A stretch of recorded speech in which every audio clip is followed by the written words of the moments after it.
What if humans could switch bodies at will? A chronicle of borrowed flesh. Imagine a world where bodies are no longer prisons of bone and skin, but doors that can be opened, exchanged, and lived in by anyone at any time. To look into another's eyes and not only understand their thoughts, but to feel their pulse from the inside, to walk in their footsteps with their muscles, to inhabit their form completely, would redefine what it means to be human. If every man, woman, and child could swap bodies with another at will, the foundation of identity, love, society, and even morality would be shaken to its core. The first days of such a world would be chaos. Imagine the curiosity, people trading places with neighbors, children rushing into their parents' forms, old men tasting youth again in the skin of teenagers. At first, it would feel like a carnival, an explosion of wonder and confusion. But soon, deeper questions would rise. If you are no longer bound to your body, then what are you? What defines you? And what rules could possibly govern a world where every person's flesh is just another doorway? The body has always been both a gift and a curse. It gives us our appearance, our limitations, our mortality. It anchors us to family resemblances, to races, to genders, to vulnerabilities. But in a world where bodies can be exchanged, all those boundaries blur. Racism dissolves, because today you may be black, tomorrow white, and next week a mixture of both. Gender discrimination weakens, because masculinity and femininity become costumes you can wear for a season and then shed. Even disability is transformed. Paraplegics can borrow legs. The blind can borrow eyes. For the first time in human history, physical inequality evaporates. On the surface, it feels like utopia, yet beneath utopia grows unease. If bodies can be switched, then they are no longer sacred. A scar that once told a story of survival may be passed to someone else who never endured it. A tattoo, meant as an expression of identity, might end up on a stranger's arm. Bodies become interchangeable tools, stripped of uniqueness. And when bodies are no longer personal, what happens to intimacy? Marriage vows would collapse under the strain.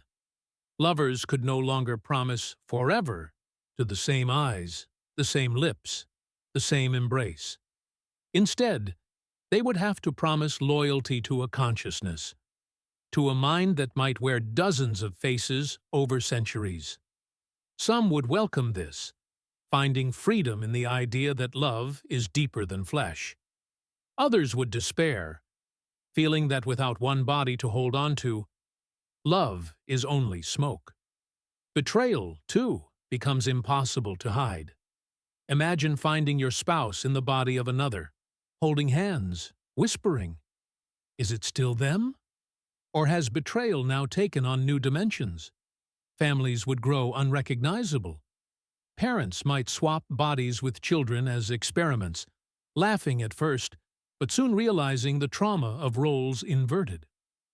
A father walking in his daughter's body. A child seeing the world through her mother's tired skin. Such experiences would breed empathy, but also confusion. Age itself would lose meaning. An old woman might wear a young man's form, while her own wrinkled shell houses a teenager. Generations would tangle. The very idea of lineage, of passing one's flesh to descendants, would disintegrate. Economics would unravel. Labor would no longer be tied to skill or physique. Need a builder? Swap into a strong body? Need a surgeon? Slip into a body trained in precision. Expertise would no longer belong to individuals, but to minds that could simply borrow the right vessel. The job market would collapse into chaos. Who owns a career when anybody can perform it? Wealth would shift not toward those with resources, but those with influence over whose body is chosen. The poor might be forced to rent their flesh, living as passengers while wealthy minds use their muscles to labor. Slavery, abolished in one form, would return in another. Law and order would bend until breaking. A crime committed in one body. Who stands trial? The flesh or the mind? If a murderer escapes into another form, how does justice pursue them? Courts might develop systems of neural signatures, invisible brain patterns unique to each consciousness, tracked like fingerprints. But even with such systems, trust would evaporate. Neighbors would no longer trust the faces they see. Police officers, politicians, even lovers. No one could be certain who truly stands before them. Religion would fracture along strange lines. Some faiths might see body swapping as divine liberation, proof that the soul is eternal, transcending flesh.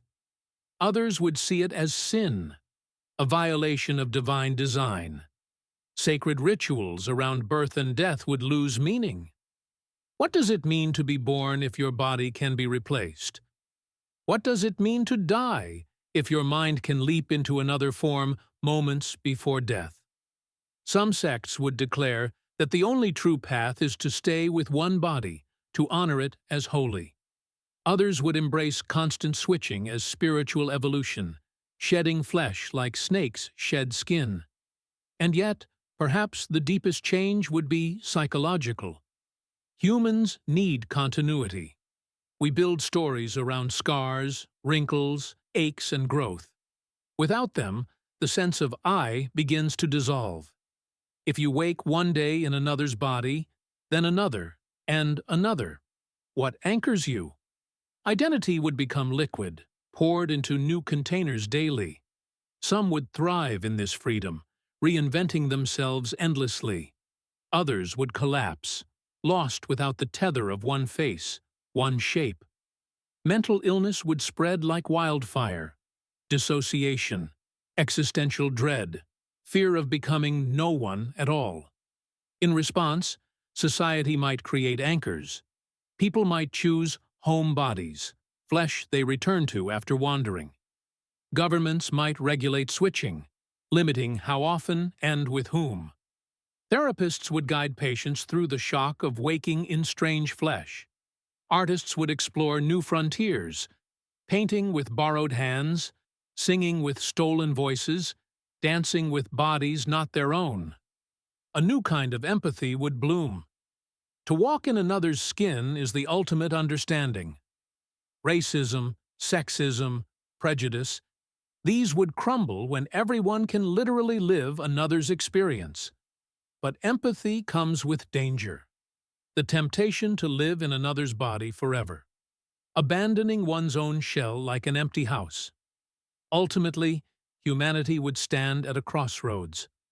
Body swapping could make us wiser, more compassionate, more united. Or it could tear us apart, drowning us in paranoia, exploitation, and loss of identity. Perhaps the greatest lesson of this thought experiment is not about bodies at all, but about the soul. If bodies are garments, then the mind is the wearer. And in a world of infinite costumes, perhaps the most courageous choice is to wear one until the end, to embrace its flaws, to grow old in its skin, and to discover that identity is not in what body we inhabit, but in the continuity of living, in one form, one life, fully. In the end, whether we could change bodies or not, the greatest story is still the one we live in our own skin, because identity is not borrowed, it is chosen. Thanks for watching. Don't forget to like and subscribe for more impossible worlds and incredible what-if stories.